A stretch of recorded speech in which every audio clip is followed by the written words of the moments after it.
AB star news देख रहे हैं आप और मैं हूं आपके साथ पल्लवी तिवारी। शुरुआत करेंगे पहली खबर से। आपको बता दें कि आरबीआई ने ब्याज दरों को जस का तस रखा। भारतीय रिजर्व बैंक यानी कि आरबीआई ने मुख्य ब्याज दरों को शुक्रवार को यथावत बनाए रखा। इसके साथ ही केंद्रीय बैंक ने सरकार के रिकॉर्ड उधारी जुटाने के प्रबंधन के लिए पर्याप्त तरलता सुनिश्चित करते हुए अर्थव्यवस्था को उबरने में समर्थन बनाए रखने का भरोसा भी दिया। वहीं केंद्रीय बैंक की 6 सदस्यीय मौद्रिक नीति समिति ने रेपो दर को 4% पर बरकरार रखने के साथ ही नीतिगत रुख को उदार बनाए रखने के पक्ष में वोट किया। वहीं आपको बता दें कि भारतीय रिजर्व बैंक ने शुक्रवार को द्विमासिक मौद्रिक नीति पर समीक्षा में 1 अप्रैल से शुरू अगले वित्त वर्ष के लिए कहा कि अब सिर्फ ऊपर जाएगी आर्थिक वृद्धि दर। वहीं आपको बता दें छोटे निवेशकों को सरकारी बॉन्ड में सीधे निवेश के लिए प्रोत्साहित करने के एक प्रमुख कदम के तहत भारतीय रिजर्व बैंक सरकारी प्रतिभूति बाजार में प्रवेश की इजाजत देगा। साथ ही आपको बता दें कि डिजिटल मुद्रा मॉडल पर रिजर्व बैंक कर रहा है विचार। वहीं आपको बता दें कि दिल्ली, हरियाणा, यूपी छोड़ के देश भर में अब चक्का जाम करेंगे किसान। कृषि कानूनों की वापसी और न्यूनतम समर्थन मूल्य की कानूनी गारंटी की मांग पर अड़े किसान संगठनों ने शनिवार को देश भर में चक्का जाम करने का आह्वान किया है।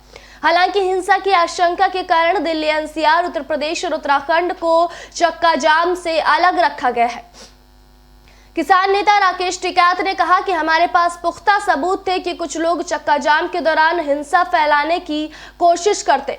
हमारे पास पक्की रिपोर्ट थी। हमने जनहित को देखते हुए इन राज्यों को चक्का जाम से अलग रखा है। चक्का जाम शनिवार को दोपहर 12 बजे से 3 बजे तक रहेगा। आपको बता दें संयुक्त किसान मोर्चा ने अपने बयान में कहा है कि इस दौरान देश भर के सभी राष्ट्रीय और राज्य राजमार्गों को रोका जाएगा। एम्बुलेंस और स्कूल बस जैसी आपातकालीन और आवश्यक सेवाओं को नहीं रोका जाएगा। चक्का जाम शांतिपूर्ण तरीके से होगा। दिल्ली एनसीआर में कोई चक्का जाम नहीं होगा। दिल्ली के अंदर जाने वाली सभी सड़कें खुली रहेंगी। यहाँ किसानों का विरोध पहले से ही जारी है। चक्का जाम के कारण दिल्ली और गाजियाबाद को ट्रैफिक जाम का सामना करना पड़ेगा क्योंकि गाजीपुर गाजियाबाद यानी कि यूपी गेट सीमा पूरी तरह से बंद है। दिल्ली मेरठ NH9 और NH24 के सभी 6 लेन बंद है। वहीं आपको बता दें कृषि कानूनों के खिलाफ शनिवार को प्रस्तावित चक्का जाम से पहले प्रदर्शन स्थलों के आसपास दिल्ली पुलिस ने चप्पे चप्पे पर सुरक्षा व्यवस्था कड़ी कर दी है। सुरक्षा में पुलिस के कमांडो के साथ CISF और RAF के जवान भी उनकी मदद करेंगे। वहीं केंद्र ने 26 जनवरी को लाल किले पर हुई घटना की पुनरावृत्ति रोकने के लिए दिल्ली पुलिस को और कड़ी सुरक्षा करने के निर्देश दिए हैं। गणतंत्र दिवस पर लाल किले पर हुए उपद्रव के मामले में पुलिस की अपराध शाखा की SIT ने तस्वीरों की मदद से 25 आरोपियों की पहचान की है। आपको बता दें पूर्व नौकरशाहों के एक समूह ने शुक्रवार को एक खुले पत्र में कहा कि नए कृषि कानूनों के खिलाफ किसानों के प्रदर्शन के प्रति केंद्र सरकार का रवैया शुरुआत से ही प्रतिकूल और टकराव भरा रहा है। वहीं आपको बता दें मार्च से लगेगा 50 से अधिक उम्र के लोगों को टीका। केंद्रीय स्वास्थ्य मंत्री डॉक्टर हर्षवर्धन ने शुक्रवार को लोकसभा में प्रश्नकाल के दौरान बताया कि कोरोना योद्धाओं के टीकाकरण के बाद मार्च के दूसरे या तीसरे सप्ताह से देश भर में 50 से अधिक उम्र वाले लोगों के टीकाकरण की शुरुआत होगी। केंद्रीय स्वास्थ्य मंत्री ने बताया कि देश में कोरोना के खिलाफ लोगों का तेजी से टीकाकरण किया जा रहा है। अब तक देश में करीब 53 लाख कोरोना योद्धाओं को टीका लगाया जा चुका है। शुक्रवार शाम 6 बजे की रिपोर्ट के मुताबिक बीते 21 दिनों में 52,90,474 लोगों को टीका लगा है। इसके लिए 1,04,781 सत्र हुए हैं।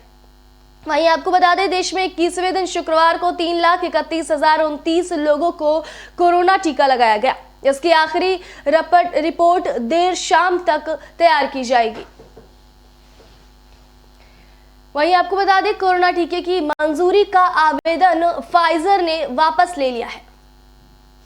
जी हाँ, भारत में कोविड-19 के अपने टीके के आपात इस्तेमाल की अनुमति के लिए दवा कंपनी फाइजर ने अपना आवेदन वापस लेने की घोषणा की है। इससे 2 दिन पहले देश के औषधि नियामक की एक विशेषज्ञ समिति ने इस चरण में कंपनी के टीके को ऐसी मंजूरी देने के खिलाफ सिफारिश की थी। अधिकारियों ने शुक्रवार को इस बारे में बताया। फाइजर ने शुक्रवार को कहा कि उसने भारत में कोविड-19 टीका के आपात इस्तेमाल के लिए अपना आवेदन वापस लेने का फैसला किया है। वहीं ब्रिटेन और बहरीन में जरूरी मंजूरी हासिल करने के बाद फाइजर ऐसी पहली कंपनी थी। वहीं आपको बता दें, दिल्ली में जायदाद की खरीद सस्ती हो रही है। दिल्ली वालों को घर, दुकान या जमीन खरीदने के लिए अब सर्किल रेट पर 20% तक कम भुगतान करना होगा। यह आदेश अगले 6 महीने तक प्रभावी रहेगा। शुक्रवार को दिल्ली के उप मुख्यमंत्री मनीष सिसोदिया ने एक ट्वीट कर यह जानकारी दी। मुख्यमंत्री अरविंद केजरीवाल ने ट्वीट कर कहा कि इस कदम से कोरोना के बाद दिल्ली की अर्थव्यवस्था को संभालने में मदद मिलेगी। शुक्रवार को मुख्यमंत्री अरविंद केजरीवाल की अध्यक्षता में हुई दिल्ली मंत्रिमंडल की बैठक में लिए गए फैसले के बाद रिहायशी, व्यावसायिक और औद्योगिक सभी क्षेत्रों के सर्किल रेट में कमी आएगी। यह आदेश सभी श्रेणियों पर 6 माह तक लागू रहेंगे।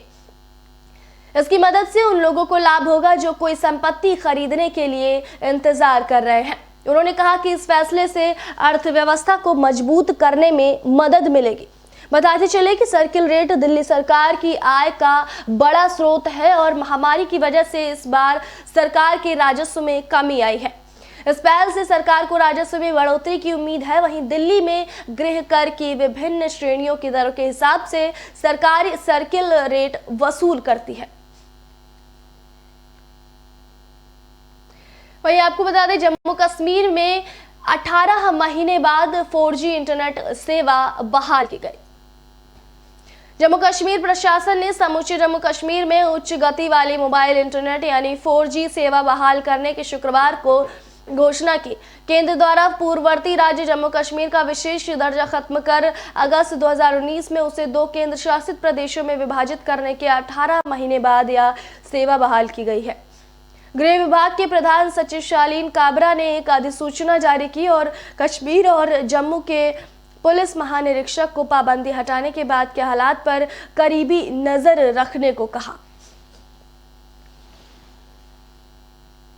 वहीं आपको बता दें, सिविल सेवा परीक्षा में खास अभ्यर्थियों को अतिरिक्त अवसर देने पर केंद्र सरकार सहमत है। केंद्र ने शुक्रवार को सुप्रीम कोर्ट से कहा कि वह उन यूपीएससी सिविल सेवा अभ्यर्थियों को एक बार की राहत के तौर पर अतिरिक्त मौका देने पर सहमत है जो कि कोविड-19 महामारी के बीच 2020 की परीक्षा में अपने अंतिम प्रयास में शामिल हुए थे और उनकी आयु समाप्त नहीं हुई है। वहीं आपको बता दें कि शादी के कार्ड पर किसान आंदोलन के समर्थन के नारे छपे हुए दिखाई दिए। जी हाँ, छपवाया जा रहा है किसान नहीं तो अन्न नहीं। कृषि कानूनों के खिलाफ चल रहे आंदोलन को समर्थन देने के लिए हरियाणा के कुछ किसानों ने नया तरीका अपनाया है, जिसके तहत शादी के निमंत्रण पत्र पर किसान नहीं तो अन्न नहीं ऐसे नारे और किसान नेता सर छोटू राम की तस्वीर छपवाई जा रही है। कैथल में कई छापाखानों में इस तरह के विवाह आमंत्रण पत्र छपवाने के ऑर्डर बुक किए गए हैं, जिनमें स्वाधीनता सेनानी शहीद भगत सिंह का चित्र भी छपवाया जा रहा है। कैथल के एक छापाखाने के मालिक के मुताबिक बहुत से किसान परिवार और अन्य लोग शादी के निमंत्रण पत्र पर किसान नहीं तो अन्न नहीं जैसे नारे छापने और सर छोटू राम तथा भगत सिंह के चित्र लगाने का अनुरोध कर रहे हैं। सर छोटू राम का जन्म 24 नवंबर 1881 को हुआ था और उन्होंने किसानों का मसीहा उन्हें माना जाता था। ब्रिटिश शासनकाल में किसानों को सशक्त करने में उनकी अहम भूमिका थी। कैथल स्थित ढूंढरेहड़ी गांव के किसान प्रेम सिंह गोयत उन लोगों में से एक हैं जिन्होंने अपने बेटे की शादी के निमंत्रण पत्र पर किसानों के समर्थन का नारा छपवाया है। गोयत ने कहा कि इन कानूनों के विरुद्ध हजारों किसान प्रदर्शन कर रहे हैं और हम उनके समर्थन में खड़े हैं। मेरे बेटे की 20 फरवरी को शादी होने वाली है और मुझे लगा कि क्यों ना हम निमंत्रण पत्र पर सर छोटू राम और शहीद भगत सिंह के चित्र छपवाएं। किसान आंदोलन के समर्थन में इससे पहले भी कई तरह के रंगारंग और सांस्कृतिक आयोजन हो चुके हैं, लेकिन इन आयोजनों के जरिए लोगों को जोड़ा जा रहा है और सार्थक संदेश जारी किया जा रहा है। जनवरी में सर छोटूराम की पुण्यतिथि मनाने टिकरी बॉर्डर पर बॉलीवुड, पंजाब और हरियाणा के कई कलाकार जुटे थे। वहीं आपको बता दें, व्हाट्सएप संबंधी याचिका पर सुनवाई करने से सुप्रीम कोर्ट ने इनकार कर दिया है। सुप्रीम कोर्ट ने शुक्रवार को उस याचिका पर विचार करने से इनकार कर दिया जिसमें व्हाट्सएप को अपनी नई निजता नीति को वापस लेने के लिए निर्देश देने का अनुरोध किया गया था। याचिका में कहा गया था कि यह नीति कथित तौर पर कानून का उल्लंघन करती है और इससे देश की सुरक्षा पर असर पड़ सकता है। मुख्य न्यायाधीश शरद अरविंद बोबड़े के नेतृत्व वाली पीठ ने कहा कि इस मामले पर दिल्ली हाई कोर्ट ने सुनवाई की है और याचिकाकर्ता उचित समाधान तलाश सकता है। पीठ में न्यायमूर्ति एस बोपन्ना और न्यायमूर्ति वी रामासुब्रमण्यम भी थे। आपको बता दें कि confederation of all India traders द्वारा दाखिल याचिका में संदर्भित मामले में केंद्र से हस्तक्षेप करने और व्हाट्सएप, फेसबुक जैसी बड़ी प्रौद्योगिकी आधारित कंपनियों के लिए दिशा निर्देश तय करने को लेकर निर्देश देने का अनुरोध किया गया था। वकील विवेक नारायण शर्मा के जरिए दाखिल याचिका में कहा गया कि केंद्र द्वारा संवैधानिक कर्तव्य निभाने और भारत के नागरिकों की निजता और अभिव्यक्ति की स्वतंत्रता की रक्षा कर पाने में कथित नाकामी के कारण जनहित याचिका दाखिल करना जरूरी हो गया। याचिका में दावा किया गया है कि केंद्र सरकार ने कुछ कंपनियों को भारत में व्हाट्सएप का संचालन करने की अनुमति दी है, लेकिन नागरिकों के मौलिक अधिकारों की रक्षा करने के लिए अभिभावक की भूमिका निभाने में वह नाकाम रहा है। नागरिकों को संवाद सेवा मुहैया कराने वाले व्हाट्सएप ने हाल ही में असंवैधानिक शर्तें लगाई जो न केवल कानून का उल्लंघन है बल्कि इससे देश की सुरक्षा पर भी असर पड़ सकता है। 4 जनवरी 2021 को व्हाट्सएप ने अपनी नई नीति पेश की और प्रयोक्ताओं के लिए फेसबुक और समूह की कंपनियों के साथ डाटा साझा करने को लेकर सहमति देना जरूरी बना दिया गया। याचिकाकर्ता ने आरोप लगाया था कि व्हाट्सएप की अद्यतन निजता नीति से नागरिकों की निजता के मौलिक अधिकारों पर प्रतिकूल असर पड़ेगा। याचिका में व्हाट्सएप, फेसबुक इंक और फेसबुक इंडिया को प्रयोक्ताओं के विवरण और डाटा साझा करने से रोकने के लिए केंद्र को निर्देश देने का अनुरोध किया गया था। वहीं याचिका में केंद्र को व्हाट्सएप, फेसबुक और इंटरनेट आधारित अन्य सेवाओं के कामकाज का नियमन करने के लिए केंद्र को निर्देश देने का भी अनुरोध किया गया था। किस आधार पर लालू यादव को दिल्ली के एम्स में स्थानांतरित किया गया? झारखंड उच्च न्यायालय ने चारा घोटाले में सजायाफ्ता लालू प्रसाद की चिकित्सकीय रिपोर्ट शुक्रवार को भी अदालत के समक्ष पेश नहीं करने पर नाराजगी जताई। अदालत ने राजेंद्र आयुर्विज्ञान संस्थान यानी रिम्स के निदेशक को इस संबंध में कारण बताओ नोटिस जारी करते हुए पूछा कि आखिर किस आधार पर राजद प्रमुख को दिल्ली स्थित अखिल भारतीय आयुर्विज्ञान संस्थान स्थानांतरित किया गया। झारखंड उच्च न्यायालय के न्यायाधीश न्यायमूर्ति अपरेश कुमार सिंह के पीठ ने शुक्रवार को इस मामले की सुनवाई करते हुए लालू प्रसाद की स्वास्थ्य संबंधी रिपोर्ट अदालत के समक्ष पेश नहीं करने पर सख्त रुख अपनाया और एम्स निदेशक को इस संबंध में कारण बताओ नोटिस जारी कर पूछा कि आखिर लालू की स्वास्थ्य संबंधी रिपोर्ट पीठ के सामने क्यों नहीं पेश की जा सके। इसके साथ ही पीठ ने पूछा कि न्यायालय के समक्ष कहा गया कि लालू को बेहतर इलाज के लिए एम्स से स्थानांतरित किया गया, लेकिन ऐसा करने की क्यों आवश्यकता पड़ी, या तो उनकी मेडिकल रिपोर्ट से ही पता चल सकेगा। लालू प्रसाद को निमोनिया होने की शिकायत के आधार पर 23 जनवरी को एयर एम्बुलेंस से दिल्ली स्थित अखिल भारतीय आयुर्विज्ञान संस्थान स्थानांतरित कर दिया गया था, जहां पर उनका इलाज अभी जारी है। उच्च न्यायालय ने रिम्स निदेशक को लालू की स्वास्थ्य रिपोर्ट पीठ के समक्ष रखने का अंतिम मौका देते हुए मामले की सुनवाई 19 फरवरी को निर्धारित कर दी। वहीं आपको बता दें, प्रधानमंत्री नरेंद्र मोदी आज असम और बंगाल के दौरे पर कई परियोजनाओं का करेंगे शिलान्यास। प्रधानमंत्री नरेंद्र मोदी रविवार को चुनावी राज्यों असम और पश्चिम बंगाल का दौरा करेंगे और इन राज्यों में विभिन्न योजनाओं की आधारशिला रखेंगे। प्रधानमंत्री कार्यालय की ओर से जारी एक बयान के मुताबिक मोदी असम में जहां 2 अस्पतालों की आधारशिला रखेंगे और राज्य के राजमार्गों और प्रमुख जिलों की सड़कों के उन्नयन वाले असोम माला योजना की शुरुआत करेंगे, वहीं पश्चिम बंगाल के हल्दिया में अधोसंरचना विकास से जुड़ी परियोजनाओं का शिलान्यास करेंगे। इस साल मार्च अप्रैल में दोनों राज्यों में विधानसभा चुनाव होने वाले हैं और पिछले एक पखवाड़े में प्रधानमंत्री का दोनों राज्यों का यह दूसरा दौरा होगा। पीएमओ के बयान के मुताबिक विश्वनाथ और चराईदेव में 1100 करोड़ रुपए की लागत से 500 बिस्तरों की क्षमता का बनने वाले 2 मेडिकल कॉलेजों और अस्पतालों की आधारशिला रखेंगे। इनमें एमबीबीएस की 100 सीटें होंगी। पश्चिम बंगाल में प्रधानमंत्री कई कार्यक्रमों में शिरकत करेंगे, जिनमें भारत पेट्रोलियम कॉरपोरेशन द्वारा निर्मित एलपीजी आयात टर्मिनल और दुर्गापुर प्राकृतिक गैस पाइप सेक्शन को राष्ट्र को समर्पित करना शामिल है। वहीं आपको बता दें, 10 फरवरी से यूपी के स्कूलों में नियमित पढ़ाई शुरू होगी। कोरोना विषाणु संक्रमण के प्रसार के रोकथाम के उद्देश्य से प्रदेश में शिक्षण संस्थाओं को बंद किए जाने के करीब 11 महीने बाद 10 फरवरी से स्कूलों में नियमित पढ़ाई शुरू हो जाएगी। एक सरकारी प्रवक्ता ने इसकी जानकारी दी। सरकारी प्रवक्ता ने शुक्रवार को बयान जारी कर बताया कि मुख्यमंत्री योगी आदित्यनाथ ने प्रदेश के उच्च प्राथमिक, माध्यमिक और उच्च शिक्षा के सभी स्कूल और कॉलेज और विश्वविद्यालय नियमित रूप से 10 फरवरी से खोले जाने के निर्देश दिए गए हैं।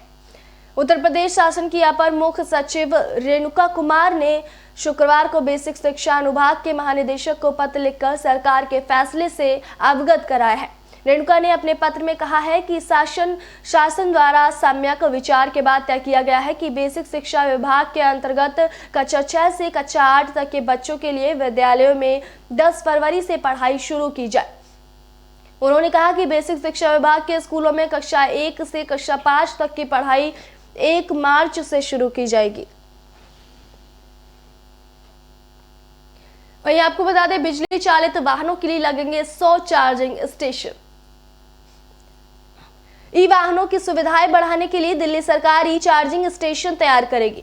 शुक्रवार को दिल्ली के ऊर्जा मंत्री सत्येंद्र जैन ने प्रेस कॉन्फ्रेंस में बताया कि दिल्ली भर में ऐसे 100 चार्जिंग स्टेशन तैयार किए जाने की योजना है और यह कार्य 12 माह के अंदर पूर्ण कर लिया जाएगा। इन स्टेशनों पर चालकों के लिए 500 चार्जिंग पॉइंट उपलब्ध होंगे। दिल्ली सरकार बिजली बुनियादी ढांचे पर आने वाली लागत को वहन करेगी। इस पहल की मदद से वाहन चालकों को घर के नजदीक ही चार्जिंग स्टेशन उपलब्ध हो सकेंगे। उन्होंने बताया कि दिल्ली सरकार चाहती है कि दिल्ली में अधिक से अधिक लोग विद्युत वाहन खरीदें। उन्होंने बताया कि विद्युत बसों के लिए अलग से चार्जिंग स्टेशन होगा, इन्हें बस डिपो में ही स्थापित किया जाएगा। साथ ही उन्होंने बताया कि 100 चार्जिंग स्टेशनों पर चार्ज होने वाले वाहनों के लिए चालकों से सामान्य शुल्क लिया जाएगा। दिल्ली विद्युत विनियामक आयोग ने पहले से ही इस बिजली की दर 4-5 रुपए प्रति यूनिट तय की है। इसके लिए सरकार ने निविदा प्रक्रिया शुरू कर दी है और 17 मार्च 2021 तक स्टेशन के लिए निविदा स्वीकार की जाएगी। मेट्रो साइट पर 71 और दिल्ली परिवहन निगम के स्थलों पर 11 स्टेशन होंगे। इसके अतिरिक्त 8 अन्य एजेंसियों की जमीन पर भी 2 से 3 स्टेशन लगाए जाएंगे। वहीं आपको बता दें कि धूप खिली लेकिन राहत नहीं मिली मौसम में।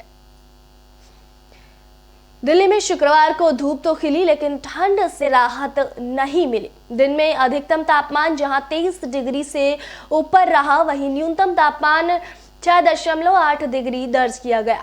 शुक्रवार को भी बारिश के आसार थे, लेकिन इक्का दुक्का जगह बूंदाबांदी हुई। पहाड़ों में सिर्फ बर्फबारी होने के बाद उधर से आ रही बर्फीली हवाओं और दिल्ली में हुई हल्की बारिश के बाद तापमान में गिरावट दर्ज की गई। जहां गुरुवार को न्यूनतम तापमान 12 डिग्री से भी ऊपर था, वहीं शुक्रवार को इसमें करीब 6 डिग्री के आसपास की गिरावट दर्ज की गई। दिन भर धूप तो खिली, लेकिन इससे न्यूनतम तापमान में बढ़ोतरी नहीं हुई। हालांकि अधिकतम तापमान थोड़ा बेहतर रहा, जिससे लोगों को शीतलहर जैसी स्थिति से दिन में थोड़ी राहत मिली, लेकिन गलन लगातार बरकरार रही। आज के लिए गुड मॉर्निंग भारत में इतना ही। फिलहाल देखते रहिए एबी स्टार न्यूज। नमस्कार।